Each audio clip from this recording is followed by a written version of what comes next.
Hello everyone. I just wanted to make a quick video about a topic that should be common sense, but apparently it's not really that well known. Just because you have a particular belief or you have a particular opinion does not mean that my opinion or someone else's opinion that disagrees with you is wrong. Okay? You need to understand that your opinion and your views and your morality does not necessarily dictate someone else's. Case in point, okay? I was very vocal about President Barack Obama. My disagreement with him politically, my opposition to what he was trying to do politically. And people always said that I didn't like him because he was black and that made me a racist. And no matter what my reasoning was for not agreeing with him, it was simply because he was black, which was not the case. I had no issues with him personally. I had issues with him politically, okay? And to make that other point, there's these global warming cultists, climate change people, that if you disagree with them, all of a sudden you're an idiot, you're uneducated, you don't understand science, you don't believe in science, even though there's tons of information out there that goes against what they're saying and that shows another narrative, okay?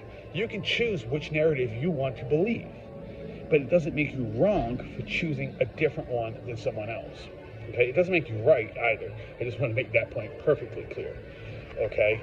Another case in point, this whole abortion, pro-abortion, anti-abortion, pro-life, pro-choice crap that's going on, okay? If you're pro-choice and someone else is pro-life, it doesn't make you right and them wrong. It doesn't make them right and you wrong, period, okay? These are your views, okay? Now, you have a right to your opinions. You have a right to your views. You do not have a right to dictate someone's rights and try to make up rights, okay? And I'm going to use an example, okay? And a lot of people don't like this example, but it works, okay? We have a constitutional right to own and bear arms. But people on the left always sit there and say, well, we need common sense measures and common sense legislation to regulate this constitutional right. They're trying to make the right a privilege, okay? There is no constitutionally protected right to abortion. Whether you want there to be or there is, or you don't, there isn't a constitutionally protected right. I know the Supreme Court originally 50 years ago said that it fell under the right to privacy. That's crap. You know it, I know it, okay? But people hung on to that. And they tried to use that to their advantage, okay? And for 50 years, it worked. It might end soon, okay? But it's not the court's job to grant you rights. It's not, okay? You don't have a right to have an abortion. You don't have a right to health care. You don't have a right to marriage, period. Whether it's gay marriage, heterosexual marriage, you know, two dogs getting married, a horse getting married to a tree, it doesn't matter. There's no constitutionally protected right to marriage, okay?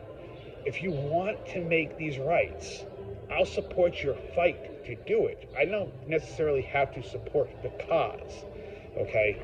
Then I want to make that point perfectly clear.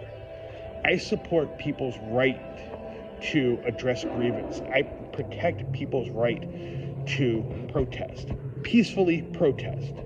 Okay, I served in the military, okay? I fought for the rights of the people who spit in my face because I was an Iraq war vet. I fought for the rights of the people who spit in the face of the Vietnam vets. I don't have to like what they did, okay? I don't have to like what they say and what the names that they call us, okay? But they have a right to do it. Well, not spit in my face and not spit in someone else's face.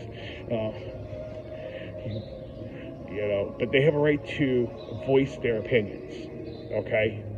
They have a right to call me names because I was a military guy and because I went to war, okay? But they do not have a right to attack me because I'm a military guy, All right? And I have had people spit in my face because I'm an Iraq War vet, and I know several Vietnam guys that had someone spit in their face. Okay? Sometimes we have to be the bigger men and walk away. Other times, not so much.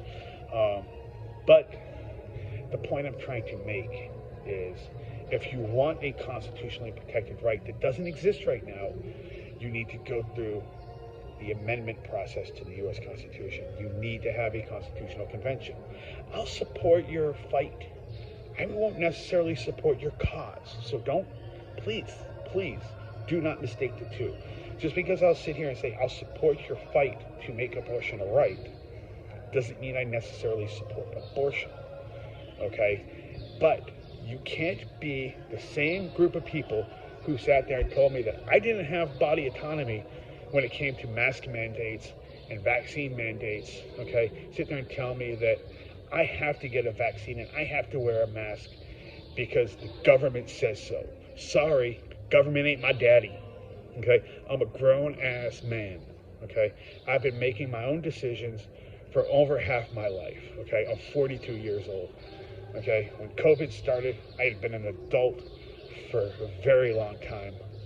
I didn't need the government to tell me to wear a mask or to get a vaccine. And whether I did or not, it's none of anyone's damn business.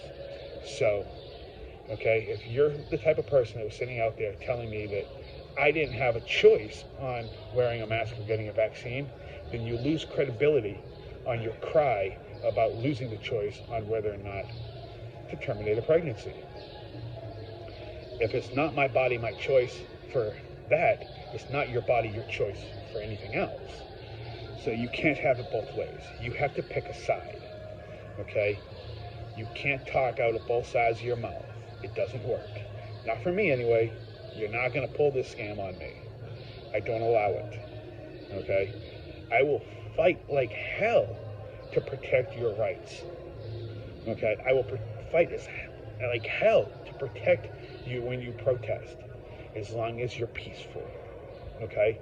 So if you want to have these protests and you want to petition the government to create a constitutional right to protect abortions, and you're worried that people are going to come and attack you, I will stand there and protect you. I will put myself between someone and you, because that's what I believe. That's what's right, okay? But you can't attack someone because they're pro-choice. You can't attack someone because they're pro-life. Okay? It's just wrong. I saw a news story. I saw the headline. I haven't read the story yet, about a pro-life group being attacked. I think there was a fire or something. Someone set fire to their headquarters or whatever. That's not appropriate. Okay? You can't, there's no justification for that. Period. Okay? Let's do this peacefully. Let's do this like grown-ups. And let's understand what is and what is not in the Constitution. And remember that the Constitution does not say what you can and cannot do. It says what the government can and cannot do. Actually, more correctly, it says what the government cannot do. The Constitution is technically, by the way it's written, a negative document. It dictates what the government cannot do. It limits the powers of the government. And whatever powers aren't given to the federal government are therefore defaulted to the state government. All right? So fight at your state level to get these protections that you want. And fight at the federal level to get the protections that you want. But don't rely on courts to grant you these protections, because court precedent, as we've seen multiple times throughout history, doesn't mean as much as people like to think it does, because it can be overturned. Laws can be overturned. So you could get Congress this year to fully pass a protection for abortion, get President Biden to sign it, and be like, yes, we have these rights, we have this protection. And then the next administration comes in, and the next Congress comes in, and they repeal that. That's within their powers, okay? It's much more difficult to do that with a constitutional amendment, okay? So remember that. Be courteous to people who disagree with you. Look, we can have a debate. If you want to debate me, we can debate. But you need to be civil about your debate, okay? You can't be attacking people personally. You can't be calling names. You can't be doing none of that. All right? I will debate anybody, anytime. But as soon as you start being belligerent and you start calling names and you start saying, sexism, racism, bigotry, all this against me, I end it. It's done because you lost. Period. Okay? I'm not less of a person because I disagree with you. And you're not a better person because you have a different view than I do. All right? All right. So as long as we can understand this, we can move on as a country. Okay? Remember, we're all in this together. Okay? But also, I just want to say one more thing. So the people on the left, a lot of pro-choice groups are saying that men shouldn't have a say in whether or not women get abortions.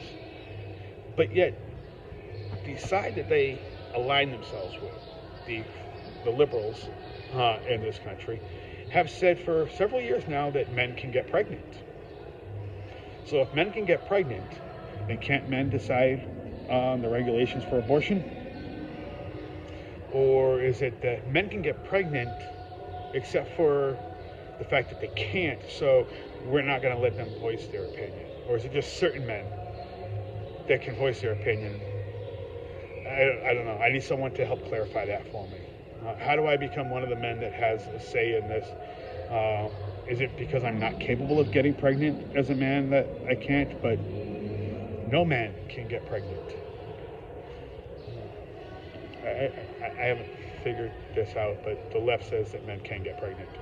Well, until next time, guys, stay civil. Peace.